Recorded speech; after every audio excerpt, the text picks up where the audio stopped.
Alô, galerinha, bem-vindos a mais uma hora do exercício, todos os dias ao meio-dia aqui no canal do Professor Guerra, continuando com a prova do Enem de 2012, prova azul, questão 65 diz: os vegetais biosintetizam determinadas substâncias, por exemplo, alcaloides e flavonoides, cuja estrutura química e concentração variam no mesmo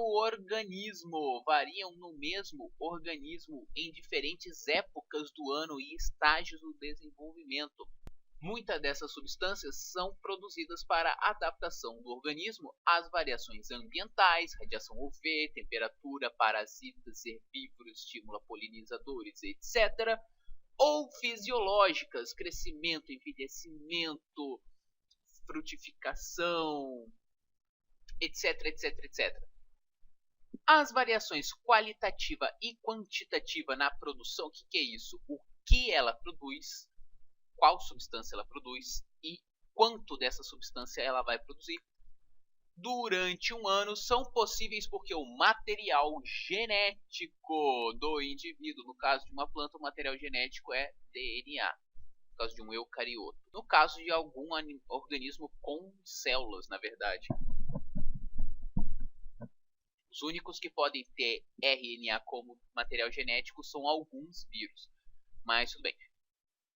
O que explica essa variação? O que explica essa flutuação na quantidade e no tipo de alcaloides e flavonoides e taninos e não sei o que uma planta pode produzir?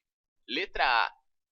O material genético sofre constantes recombinações para adaptar-se no mesmo indivíduo? Não. Ah, mas o DNA recombina porque eu lembro lá da meiose, mas isso não é a mesma coisa, tá? Não é a mesma coisa. Primeiro, porque não é para se adaptar para alguma coisa. Essas recombinações, elas surgem nos gametas para ter mais diversidade de gametas, tá? Para aumentar a diversidade genética em uma população. E isso não acontece no indivíduo. Se você plantar um pé de feijão, se você plantar uma macieira, uma laranjeira, uma samambaia, o que for, tá? O material genético desse indivíduo não vai sofrer recombinação. Ok? Ele é o mesmo durante a vida toda, para não ter dúvida. Então, letra A tá certa? Letra A tá muito errada. Letra B. O material genético do indivíduo muda ao longo do ano e em diferentes fases da vida. Não, o material é sempre o mesmo. Letra C. Cria novos genes para a biossíntese de substâncias específicas. O que a gente acabou de falar? O material genético é sempre o mesmo durante a vida toda. E segundo, essa coisa de para alguma coisa na natureza surge para determinado fim, isso não acontece. Genes que são formados por acaso, por alguma mutação, algum, entre aspas, defeito na replicação do DNA, e aí pode acabar surgindo algum gene novo, mas isso é completamente ao acaso, e isso pode se manter ou não na população, dependendo também de vários fatores. Tá? Então não tem nada a ver isso aqui. Isso não explica a variação dessas substâncias. Letra D. Altera a sequência de bases nitrogenadas para criar novas substâncias. Quem tem bases nitrogenadas? Justamente ácido nucleico. E quem são os ácidos nucleicos? O DNA e o RNA. Altera DNA?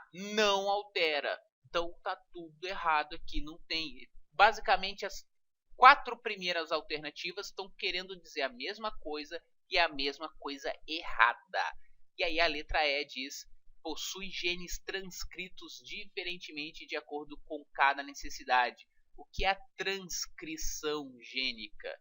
Você tinha lá o DNA e para ele, entre aspas, funcionar, você tem que transformar isso aqui num RNA, que vai ser traduzido para uma proteína. Isso aqui é o que o Francis Crick chamou de dogma central da biologia, apesar da palavra dogma ser uma palavra que remete a uma coisa que é certa, que é dogmática, E na verdade isso não acontece, tá? Nada na ciência é dogmático. O próprio Francis Crick, quando ele fez a frase, chamou isso aqui de dogma central da biologia, ele admitiu depois que ele não sabia muito bem o que significava a palavra dogma. Mas aí já era, todo mundo, o nome pegou, todo mundo passou a chamar isso aqui de dogma central da biologia. Transcrição é justamente esse processo aqui, de a partir de um molde de DNA, você criar uma molécula de RNA mensageiro que vai dar origem a uma proteína lá através da tradução no ribossomo. Por que isso aqui precisa ser controlado? Porque você não vai expressar o seu DNA inteiro o tempo todo. Diferentes tipos de célula expressam diferentes genes. Por isso a célula do músculo é diferente da célula do olho, que é diferente da célula da pele, que é diferente da célula não sei aonde. Tá? Cada célula tem todos os genes, mas ela só expressa aquelas necessárias à sua função. E aí essa expressão é fortemente controlada aqui no passo de transcrição, porque daí você produz um RNA. Esse RNA também pode ser controlado, ele pode ser traduzido ou não, ele pode ser editado, tá? Existem vários controles. Essa proteína ela pode ser funcional ou não através de ligações com outras substâncias. E aí existem vários controles para expressão, para manifestação desse gene. Mas o mais comum e o mais na base da coisa toda é justamente decidir se ele vai ser transcrito ou não. Tá? Vamos dizer que uma determinada planta esteja sofrendo ataque de um, sei lá, parasito. Ela pode produzir alcaloides, né? Ela pode perceber que está sendo lesada através, sei lá, da necrose do tecido, da folha, ou sei lá o que, e aí isso estimula aquelas células ali em volta a transcrever o RNA mensageiro que vai codificar para uma proteína que faz parte da síntese de um alcaloide de defesa da planta. O DNA está em todas as células, esse gene está em todas as células, ele não é criado para isso e ele só é expresso em determinadas condições. Isso aqui faz parte de todo um grupo de conhecimentos bem específicos e bem complicadinhos que, graças a Deus, não cai no vestibular. Você só vai se preocupar com isso se você for para determinados cursos na área de biológicas. Isso aqui é chamado de controle da expressão gênica. Então a resposta então é mesmo a letra E de expressão. Então é isso aí, galerinha. Se você gostou, dá um joinha aqui no vídeo, dá um joinha lá no Facebook também.